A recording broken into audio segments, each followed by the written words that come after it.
Ko'rgazmada rassomning so'nggi yillarda yaratgan 30 ga yaqin asarlari namoyish etilmoqda. Ijodkor asosan portret, naturmort va tog' manzaralarini tasvirlashga e'tibor qaratadi va bugungi ko'rgazmada ham rassomning tabiat manzaralari tomoshabinlar e'tiboriga havola etilgan.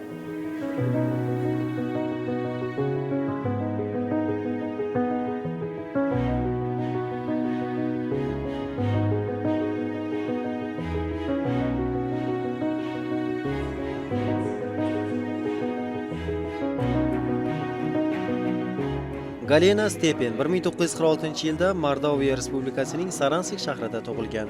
U 10 yoshidan boshlab tasviriy san'at bilan shug'ullana boshlagan va qariyb 70 yillik ijodiy faoliyati davomida ko'plab asarlar yaratib kelmoqda. 2000-yilda do'stim Yuriy Strelnikov degan grafik rassom ustaxonasida Galina Stepen bilan tanishganman. Galina Stepen alpinizm gruppasi bilan qiziqib, sayohatchilik bilan O'rta Osiyoni ma'qul ko'rib qolgan, manzaralarini chizib, tematik rasmlarni ham ishlagan katta usta. Galina Stepenning ijodida Tojikistonga Pamirga bo'lgan sayohat katta rol o'ynagan, katta vazifani bajargan. Har yili yozda o'zini shogirdlari bilan birga qo'shilib portret ishlab, portretlar galereyasini tashkil qilgan. Bir albom bo'lib pechatlangan. Portretlariga yuqori baho beraman. Ko'rgazmada Galina Stepenning Markaziy Osiyo va Sharq mamlakatlariga bo'lgan sayohatlari, qishloq hayoti, qadimiy shaharlar va tog' manzara asarlari tasvirlangan. Rassom tog'larning tinchligi va go'zalligini har bir rang va detaldan tomoshabinga yetkazishga harakat qiladi.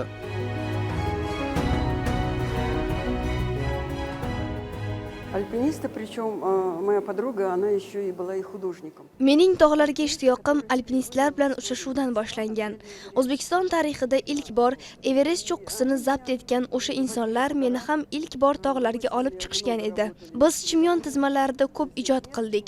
Aynan o'sha yerda qalbimda tog'larga nisbatan cheksiz qiziqish uyg'ondi. Keyinchalik Gidrometeorologiya ilmiy tadqiqot institutida ishlovchi do'stlarim sabab vertolyotda yurtimizning deyarli barcha baland tog' stansiyalarini ko'rishga muvaffaq bo'ldim. Ayniqsa 4200 metr balandlikdagi stansiya meni hayratga soldi. Bu hayotimdagi eng kuchli taassurotlardan biri bo'lib qoldi. Tog'da kechadigan his-tuyg'ularni yerda turib tasavvur qilib bo'lmaydi. 4000 metr balandlikdagi hayot bu mutlaqo o'zgacha olam.